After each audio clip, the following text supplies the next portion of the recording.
Ai, ai. Ai, ai. Ai, ai. Ai, ai, ai, que é isso? Não sei o que. Ai, ai. Ai, ai. Ai, ai. Ai, ai. Ai, ai. Ai, ai. Ai, ai, Felipe. O que você quer de mim, Felipe?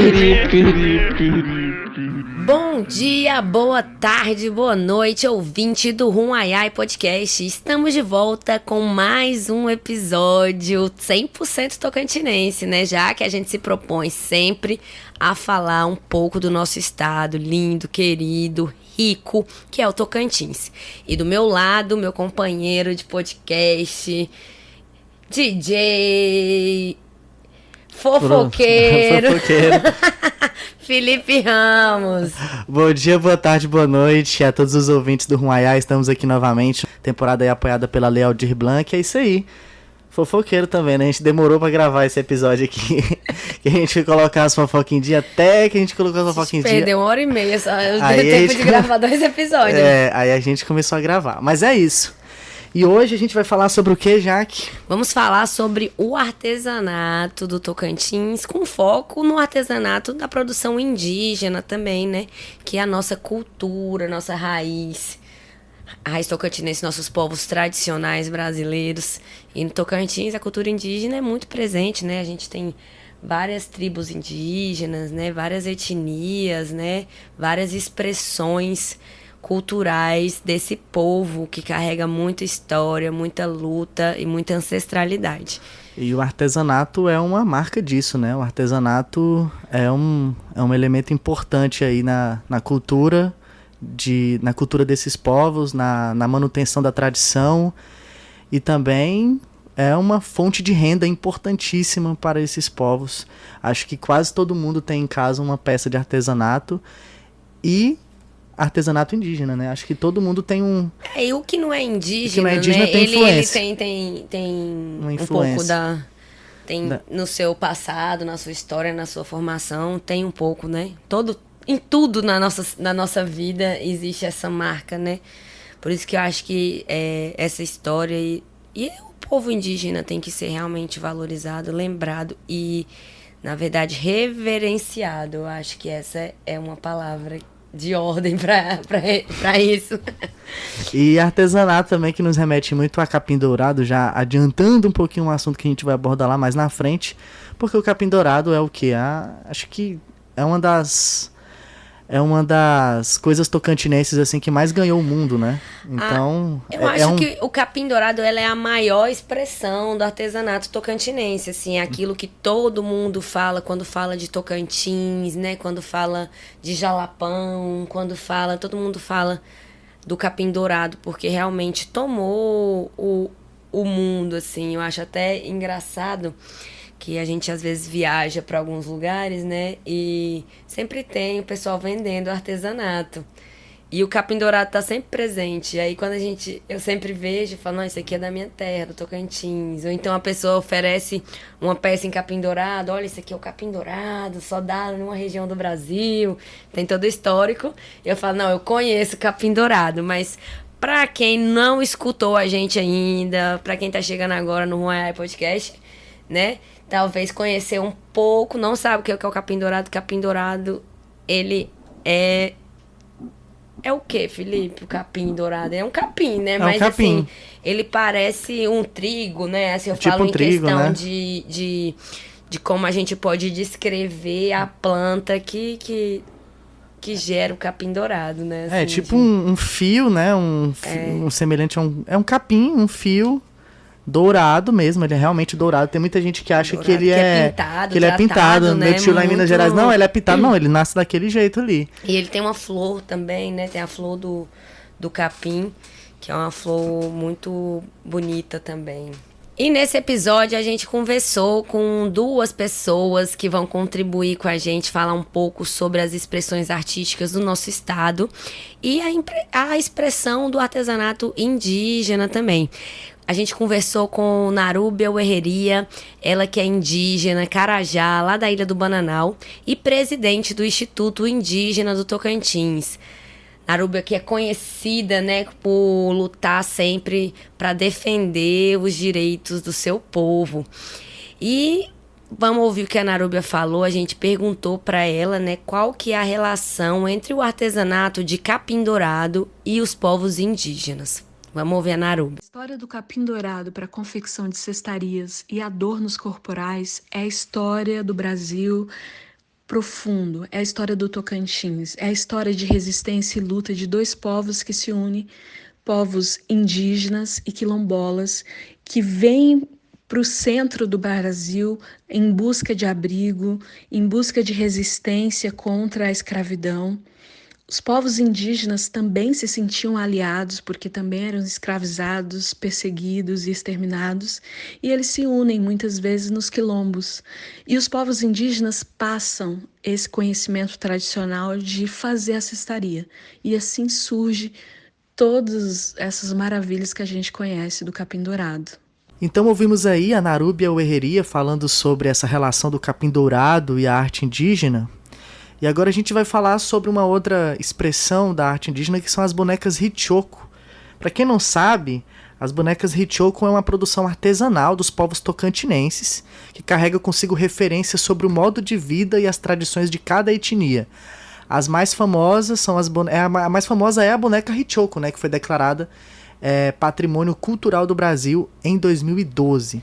É um artesanato feito em cerâmica, produzido pelas mulheres carajás, tem um valor cosmológico, sendo fundamental para transmitir a cultura do povo para as crianças.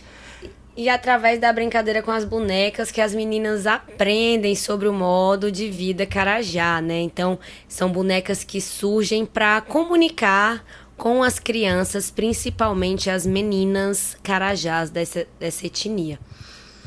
E a gente conversou com a Narúbia também, e ela fala pra gente, né, qual que é a importância cultural e econômica desse tipo de expressão, né, desse artesanato, das bonecas Hitchoko para o povo indígena. A origem é muito bonita, inicia com as mulheres ceramistas que faziam as panelas de cerâmica e com o restante da argila que ficava ali, que sobrava, elas pegavam para fazer bonequinhas para suas filhas brincarem. E isso é muito importante porque nessa brincadeira a menina aprendia a como coordenar a sua casa, porque o nosso povo é matriarcal, ou seja, a mulher tem um grande poder, né, ali nas famílias, e através desse brinquedo as meninas já iriam aprender a como coordenar isso, como exercer essa força matriarcal.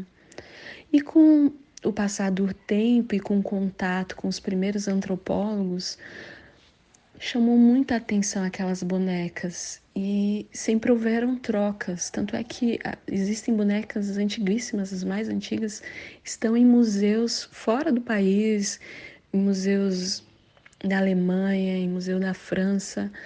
Enfim, tem bonecas espalhadas aí pelo mundo inteiro, porque chamava muita atenção. E aí era objeto de troca. E depois passou mesmo a se comercializar, né? E hoje a gente tem todo esse mercado da Hitchoko através das mulheres. Mas tudo começa como objeto lúdico, pedagógico para as menininhas, para as meninas Inã. A gente ouviu aí um pouco sobre a origem, né, das bonecas Hitchoko, da etnia Carajá, e devido à sua riqueza de cores, formas e usos, o artesanato, ele é uma das mais conhecidas expressões da cultura tradicional, né? E ele torna-se uma fonte de renda das comunidades, né? Muitas famílias sobrevivem através do dinheiro oriundo do artesanato. E nesse aspecto também, a maior parte, né, das pessoas que mantêm essa renda e que fazem o artesanato são as mulheres indígenas. E nesse processo, os conhecimentos que foram recebidos pelos antepassados vão sendo transferidos, né, para as gerações seguintes através da oralidade, da observação, da repetição, para que essa cultura não se perca, né, para que isso seja repassado para as outras gerações, a gente não perca essa expressão da nossa cultura, né? Por isso também que foi declarado que as bonecas Hitchoko foram declaradas Patrimônio Cultural do Brasil em 2012. E aí, Jaque, dando continuidade a essa questão da renda, da importância sociocultural, a gente perguntou para a Narúbia qual o esforço que é necessário pelo reconhecimento e valorização desse nosso artesanato e quais foram os avanços que tivemos aí historicamente. A arte e o artesanato indígena são muito importantes em amplos aspectos socioculturais, históricos, mas com certeza o aspecto econômico vale a pena ressaltar, porque hoje essa arte e esse artesanato é fonte de renda para muitas famílias indígenas, principalmente através das mulheres indígenas, que são as que mais atuam nesse mercado e as que mais produzem artesanato e que levam renda para suas casas, dentro de uma população onde nós somos os que temos o menor índice de desenvolvimento humano do mundo. Portanto, o artesanato é cultura, é arte, é resistência, mas também é subsistência, é renda através da mulher indígena. Então, né, gente, as mulheres indígenas, né, a força de trabalho da mulher, mais uma vez, é expressada e é estranho, às vezes, a gente que vive numa cultura patriarcal, né, enxergar as mulheres como mantenedoras do lar, quando, na verdade, não só nas comunidades indígenas, mas na maior parte dos lares brasileiros, as mulheres são responsáveis pela renda, pela criação dos filhos, né, por tudo isso. E nesse aspecto também, a questão da economia, né, ela é muito importante, porque dá dignidade, né, e condições para essas mulheres mostrarem o seu trabalho e ali também alavancarem, talvez, melhorarem a sua condição financeira para proporcionar mais coisas, tanto para a produção do artesanato quanto para suas próprias vidas, é muito importante. E uma coisa que não pode ser questionada, eu acho que é muito comum, principalmente se tratando de artesanato, que é trabalho manual, que geralmente é vendido ali pelo próprio artesão ou por alguém da comunidade, é que as pessoas negociam descontos, né? Normal a gente fazer daquela choradinha, né? Pedir um descontinho e tudo, mas quando se fala de artesanato, a gente tem que levar em consideração a arte e o empenho que cada pessoa que faz esse trabalho coloca nisso, né? É tempo, dedicação, criatividade, é traço, é arte. Então, artesanato já diz pela sua própria palavra, é arte. Então, é uma expressão da arte. E a Narúbia deixa aí um último recado pra gente em relação às bonecas Hitchoko, que são feitas, né, exclusivamente por mulheres e que cada uma tem sua expressão e sua exclusividade. Por isso eu falo, não questione preço do trabalho. Não bote preço no trabalho dos outros, né? Exatamente. Cada ceramista tem o seu estilo próprio de fazer a boneca. Então, se você conhece, você consegue distinguir o traço da ceramista. É por isso que ela não é só um artesanato, ela é uma arte. Então tá aí, ouvimos a entrevista da Narúbia Berreria. Muito obrigado, Narúbia, por ter cedido essa entrevista. Com certeza a gente tem muito ainda a conversar com a Narúbia. A Narúbia é uma fonte de conhecimento, de experiência. Com certeza a Narúbia está convidada para futuros episódios do Rumaiai. E a gente só para antes de darmos prosseguimento aqui com o episódio, a gente tem que agradecer também a Thalia Batista, que produziu essas entrevistas pra gente. É a Thalia, que é uma grande parceira nossa, né, que constrói vários projetos ao nosso lado, como o Bloco Boto Fé Nesse Carna. Thalia tá sempre junto, agradecer ela, que tá apoiando o Rumaiai Podcast e nos ajudou aí nessa produção das entrevistas. E a Thalia conversou também com o Marco Jacobi, que é publicitário, documentarista, contador de histórias e especialista em semiótica e cultura e história dos povos indígenas. Ele é também um grande pesquisador também da cultura indígena, né? Exatamente, ele também trabalha nessa área de antropologia, ele é diretor e cofundador do Gazeta do Cerrado, então ele também tem essa atuação jornalística, acho que ele apresenta um programa na 96. Na Rádio da Unitins. Na Rádio Unitins FM. E a gente conversou com ele, né, sobre quais as principais expressões do artesanato do Tocantins. Ele traz um panorama mais geral assim sobre o artesanato tocantinense. O Marco, que como documentarista também, né, ele esteve em diversas comunidades indígenas, né, em diversas tribos indígenas aqui do nosso estado, e pode contribuir com a gente nessas percepções que ele teve, né, nessa busca, né, em conhecer outras etnias, né, e a cultura indígena também. Uma outra pergunta que a gente fez para o Marco é se o artesanato tocantinense tem um vínculo íntimo, né, com os povos tradicionais aqui do Tocantins, e quais são esses povos, né? E também, assim como a gente perguntou para Narube, a gente também quis ouvir do Marco qual é o esforço necessário pelo reconhecimento e valorização do nosso artesanato, e se nesse aspecto a gente já teve algum avanço. Vamos lá ouvir o Marco Jacobi e a entrevista que ele cedeu aqui para o Rum Ai Ai Podcast. Vamos lá. Olá, tudo bem? Aqui é Marco Aurélio Jacobi, eu estou falando aqui sobre as expressões dos artesanatos no Tocantins. A questão do artesanato e dos trabalhos manuais e artesanais é uma questão que me fascina muito e deve fascinar também você que está na escuta, porque são trabalhos que trazem uma carga de cultura, uma carga de passagem de conhecimento entre uma geração e outra, que fascina e também demonstra um pouco da cultura regional, da cultura local, né, e dos saberes, né, populares. E isso é uma coisa muito fascinante. Essa questão das expressões artesanais, dos artesanatos do Tocantins, a gente tem muitos vieses, tem muita coisa interessante por aqui, né? Desde o capim dourado, que é a forma mais famosa de artesanato aqui, como as joias de natividade, que também, devido ao ciclo do ouro de lá, até hoje permanecem os ourives, com várias famílias, né, que passam, né, de geração em geração. A técnica da filigrana, por exemplo, que é uma técnica de trançado, né, da linha do ouro para produzir as joias. Então é muito interessante, além dos artesanatos indígenas, as cestarias, né, os potes, as miçangas, o uso das miçangas, né, que é muito interessante também na decoração de colares, né, assim como o uso das penas, né, dos animais silvestres aqui para produzir os cocares, né, as joias, até os brincos, né, então biojoias, até a questão que a gente tem também no estado, vários jazidas e locais de cristais, né, e pedras semi-preciosas e preciosas que também fornecem um material uma matéria-prima que também é utilizada em biojoias ou até joias disso, até terços, né, de igreja, que inclusive eu tenho um com várias pedras brasileiras aqui da região, que é muito interessante.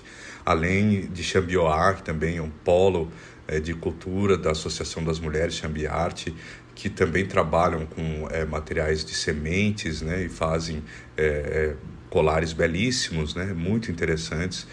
Tem também as Hichoko, que são os Ihicho-o, são duas bonecas, né, da Ilha do Bananal, daquele barro de lá, que é misturado com as cinzas, num processo longo de produção, que retrata a história, retrata a cultura indígena através das bonecas e bonecos, e dos animais também, registrando a fauna da região. É muito interessante.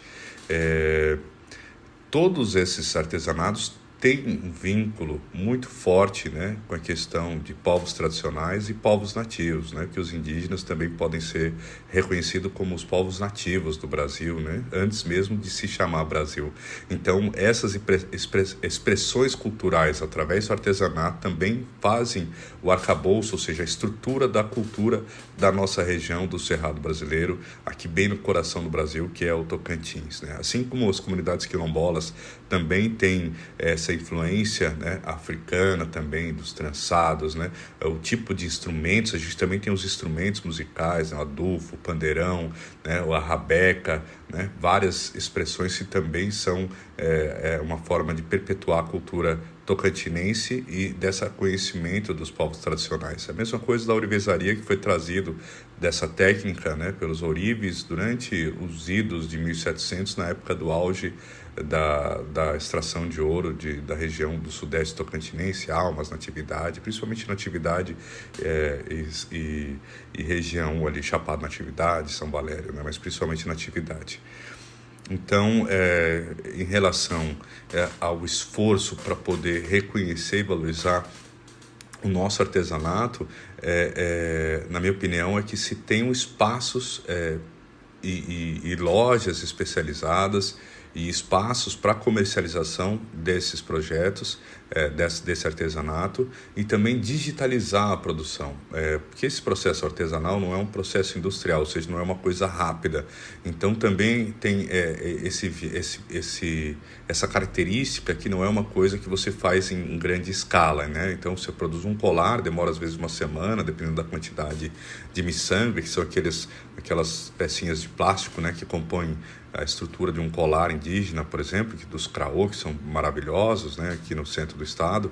Então, isso aí é um processo que demora um pouco, né, mas precisa sim pensar em lojas virtuais para essas produções de peças únicas e exclusivas, assim como dar um treinamento de precificação a partir de hora de trabalho, né, para essas pessoas, né, ajudar nessa profissionalização e conceituação e posicionamento de mercado, né? Encarar esses processos, né, do artesanato como um processo válido na consolidação cultural, reconhecimento e também como fonte de renda, que inclusive pode ser a fonte de renda primária dessas famílias ou dessas pessoas que trabalham com artesanato. E deve ser, porque se você está trazendo um objeto, né, um artesanato, que é símbolo de uma cultura e que pode ser reconhecido pelos turistas ou pelas outras pessoas, ou pelo quem gosta, né, estimulando as pessoas a utilizarem, a terem esses símbolos na própria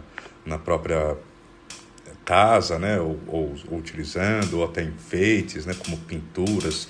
Tem também um grafismo indígena, né, tem até as tintas naturais indígenas, de urucum e outras cores, né, até tem o pau branco, pau de leite, né, que faz a tinta branca, que eu nem sabia que existia dentro das aldeias, né, nas pesquisas que eu tenho feito sobre cosmologia e mitologia indígena, né, eu tenho aprendido muito com eles, e inclusive dessas técnicas, né? É muito interessante conhecer tudo isso, e as pessoas não têm acesso a esse conhecimento. É um dos motivos que eu trabalho com isso, para que a gente possa mostrar isso e com esse reconhecimento, as pessoas conhecendo esse material passam e despertam interesse em querer ou adquirir esses produtos de artesanato, ou comprarem, ou darem de presente, né? Ou então usarem no dia a dia como as cestarias, né? Eu tenho várias cestas de capim dourado. Uma eu uso como vaso, né, para enfeitar um vaso por dentro, um vaso de plástico dentro do grandão, né, da cesta de capim dourado, mas também serve como biojoia, também serve como porta-objetos, também serve como bolsa ou chapéu, que eu também tenho um chapéu de capim dourado, que é maravilhoso, lindo.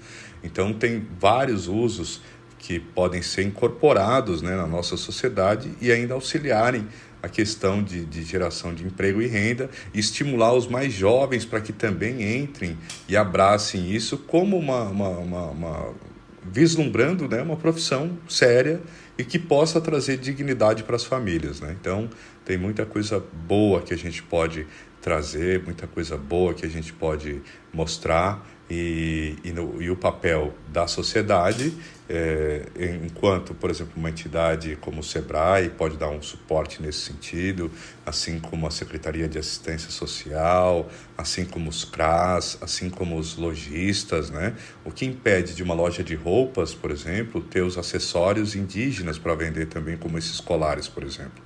O que impede que uma loja de decoração dessas, de coisas e utensílios para casa, tenha umas cestarias de capim dourado, ou aquele suplás, que é aquele prato que fica embaixo dos pratos para fazer uma decoração de jantar mais bonita, para receber alguns convidados, possam vender esses suplás também de capim dourado, né? Tem até relógios de parede, tem uma série de objetos que você pode sim incorporar na nossa casa a partir da nossa cultura local e da nossa e da expressão dos artesãos locais, né? Então tem muitos usos, E quando a gente tem esse tipo de reconhecimento, a gente está avançando. Quando a gente tem as pessoas usando, ou quando tem, por exemplo, o Sebrae, que já teve uma parceria lá com o pessoal da comunidade quilombola do Mombuca, lá no Jalapão, que contratou um artesão de joias para poder ajudar eles a fazer outros tipos de design para as biojoias que eles fazem, aquelas brincos e colares, né, com o capim dourado. Que o nosso capim dourado é um pouco diferente das outras regiões, porque tem vários estados, né, e regiões aqui, mas o nosso ele é um pouco mais dourado, ele brilha um pouco mais, né, então parece que o nosso sol aqui dá esse brilho a mais no nosso capim dourado. Então teve esse processo, né, de auxílio, e é importante que se continue a fazer isso, assim como estimular os turistas em espaços onde tem as lojas, porque lá no Mombuca tem uma loja específica disso, e dificilmente um turista sai de lá do Mombuca sem levar algum objeto que está ajudando tanto a comunidade quanto os próprios artesãos, né, que fazem isso, porque é uma associação, uma parte fica para a associação e a outra para isso. Acredito que a gente avançaria ainda mais se a gente criasse um sistema de associativismo, cooperativismo e que pudesse ser incubado, né, por órgãos como o Sebrae, como a Secretaria de Turismo e Cultura, e agora dentro dos conceitos de economia criativa ainda se dá mais valor a esse tipo de trabalho. Então é uma coisa maravilhosa que a gente precisa sim dar uma atenção e dar um espaço muito maior sobre isso. Ouvimos aí a entrevista com Marco Aurélio Jacobi, que já rodou esse estado aí em aldeias indígenas, que conhece muito do nosso artesanato, deu essa contribuição aqui para o nosso podcast. Ele também falou sobre esse aspecto socioeconômico, a importância de se apoiar e de se incentivar o artesanato e a importância que o artesanato tem para esses povos, né, Jaque? Sim, né? Então, inclusive, agradecer também a participação do Marco e da Narúbia nesse episódio. Cada episódio que a gente grava, eu fico muito feliz em empreender nesse projeto, né? Da gente criar esse espaço para poder fazer esses debates, porque é sempre um aprendizado muito grande. Como se fossem aulas, né? Quando a gente conversa com os nossos entrevistados, é como se eu estivesse numa aula de história e sabedoria, né? Aprendizado nunca é demais. Então, fico feliz que o Huayai tem conseguido trazer assim um pouco da história do Tocantins, né? Resgatar, né? Um pouco da nossa história, da nossa cultura tradicional e também valorizar, né? As expressões artísticas do nosso estado. Exato. E uma das coisas que o Marco falou que me chamou bastante atenção, né, é em relação quando a gente pergunta como mudar esse cenário. E ele fala que o artesanato né, fonte de renda para as famílias, assim como a Narúbia já tinha falado. Ele fala também sobre tudo, um pouco do que ele aprendeu nas comunidades indígenas com uma planta... As tinturas, né, as pinturas, então muitas plantas são tintas para o artesanato indígena também, mas a geração de renda, na verdade, é uma forma de garantir dignidade às famílias, né? Então, eu acredito que a formação para as comunidades indígenas é algo muito positivo. Então, ele fala de incorporar o artesanato no nosso comércio, aqui nas lojas da cidade, tanto de decoração como de artesanato, como assim de joias, bijuterias, né? Eu acho que realmente falta um pouco dessa expressão. A gente vê os artesanatos nas feiras, na rua, com os hippies, né? Que carregam um pouco de tudo. Mas realmente, assim, loja física e tudo, a expressão é um pouco menor, a gente vê menos. Mas eu acho que para mudar isso, né, para dar essa garantia, dessa formação, dessa capacitação para as comunidades, a gente precisava de políticas públicas específicas, né, políticas públicas que de fato fossem garantir a inclusão do empreendedorismo, eu acho, né, na educação e na formação das comunidades indígenas, porque trazer isso, assim, essa visão empreendedora que já não existe na nossa educação formal, assim, ninguém é formado para empreender.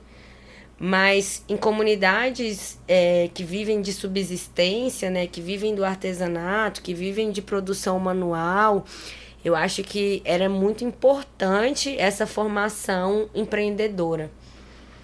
E além do empreendedorismo também, a gente pode falar sobre a própria Aldir Blanc que apoiou, que é por causa da Aldir Blanc que nós estamos aqui hoje gravando esse episódio, mas também nós tivemos o edital de artesanato, um edital que a promessa é que agora se torna política pública, que tenha todos os anos, e isso é importante que tenha esse recurso também vindo do Estado para apoiar o artesanato, que os editais também, principalmente nessas áreas de cultura tradicional, sejam mais acessíveis, não tenha tanta burocracia, talvez até se edital, talvez, será que é a melhor forma? Talvez só um incentivo, só uma forma de incentivo mais fácil, edital, né? Sim, que a gente vive em democracia.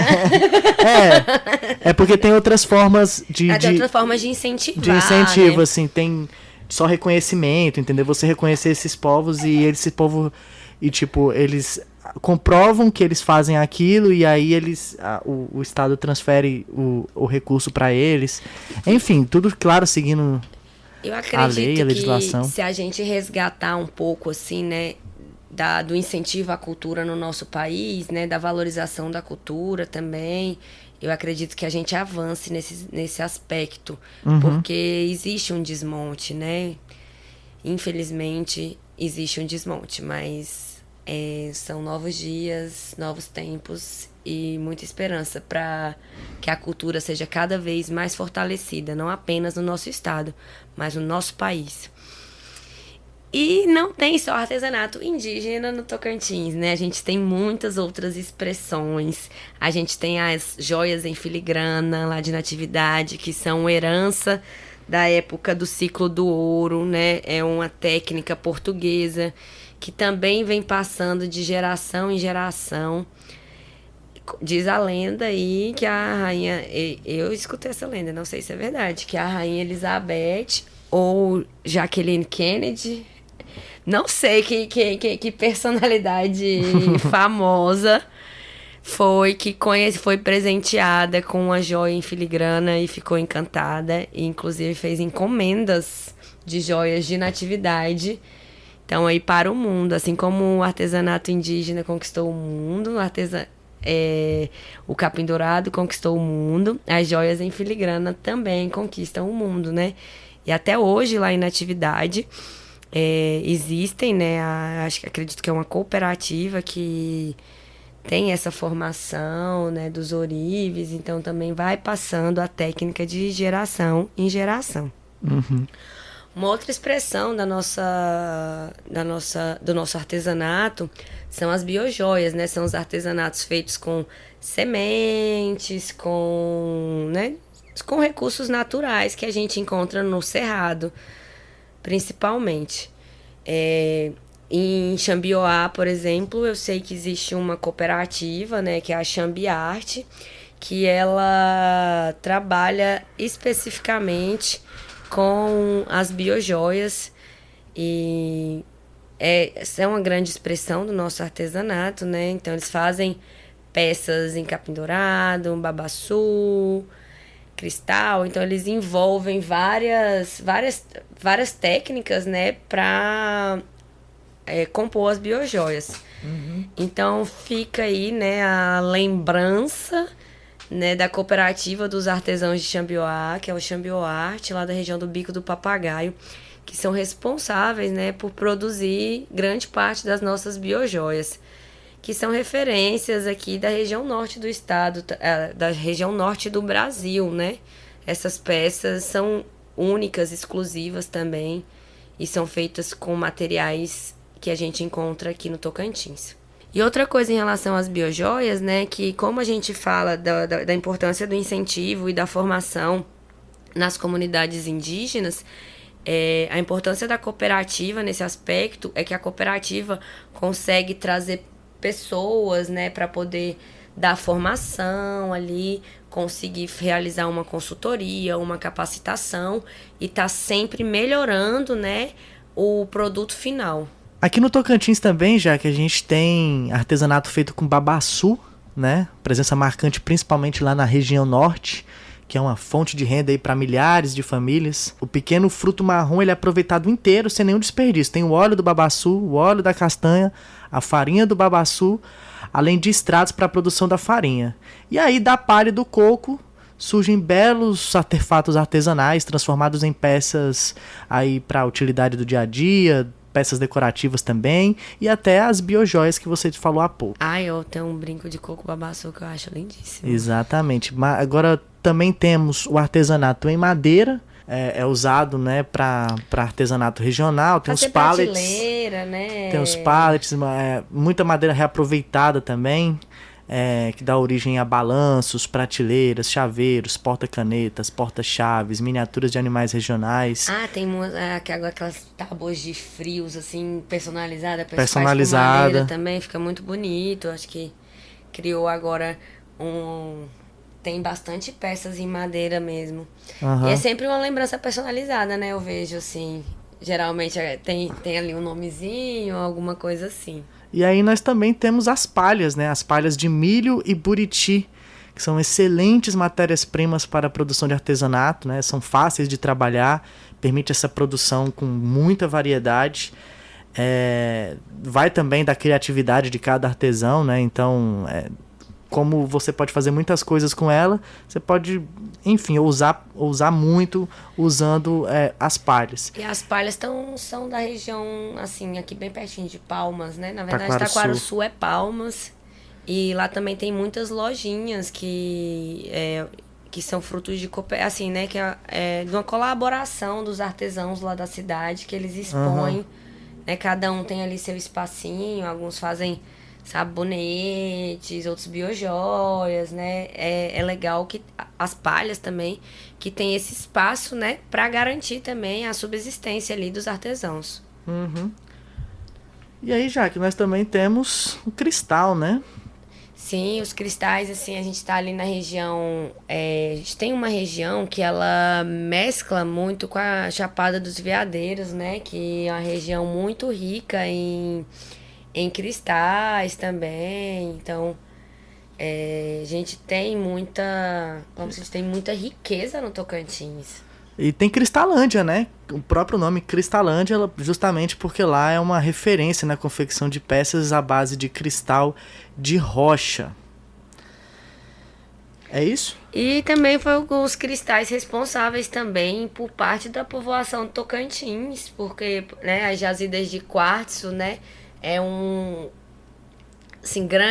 uma grande exploração, e com isso, né, vem assim a mineração, mineração? Não é mineração, é o garimpo mesmo, né? Tipo assim, que você vem para explorar esse material que é tão rico, né? E o quartzo, ele é abundante, ele pode ser utilizado para fazer joia, objetos ornamentais, enfeites, cinzeiro, colar, pulseira, esculturas. Também 1 milhão de possibilidades que o quartzo, que os cristais trazem. Então é isso, Jaqueline. Acho que temos um episódio, falamos sobre artesanato. E o artesanato, que é uma força da economia criativa, que gera renda para milhares de pessoas, e também a expressão cultural, vivência, manifestação, história, né? O artesanato conta histórias.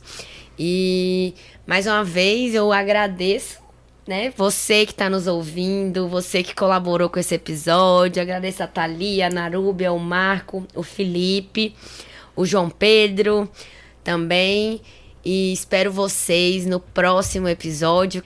Se você está ouvindo esse episódio pela primeira vez, ouvindo o Ruai Podcast pela primeira vez, a gente tem uma primeira temporada com 6 episódios. Vamos apoiar e fortalecer a produção local. E este podcast é um projeto que foi contemplado pelo Prêmio Emergencial do Tocantins, do Governo do Estado do Tocantins, com apoio do Governo Federal, Ministério do Turismo, Secretaria Especial da Cultura, Fundo Nacional de Cultura. Lei Aldir Blanc. Lei Aldir Blanc. E não esqueçam de seguir a gente lá nas redes sociais. Somos Rumaiai Podcast no Twitter e no Instagram. E se quiser seguir eu e o Felipe, também pode. @botofé nesse som em tudo. E jaqueei, né? Jaquei. É isso. Com 2 S. E um I no final. Gente, fica com Deus. Dias melhores. E até a E próxima. até a próxima. Cheiro no coração. Ai, ai. Ai, ai. Ai, ai. Ai, ai. Ai, que é isso? Não sei o quê. Ai, ai. Ai, ai. Ai, ai. Ai, ai. Ai, ai. Ai, ai. Ai, ai, Felipe. O que você quer de mim, Felipe?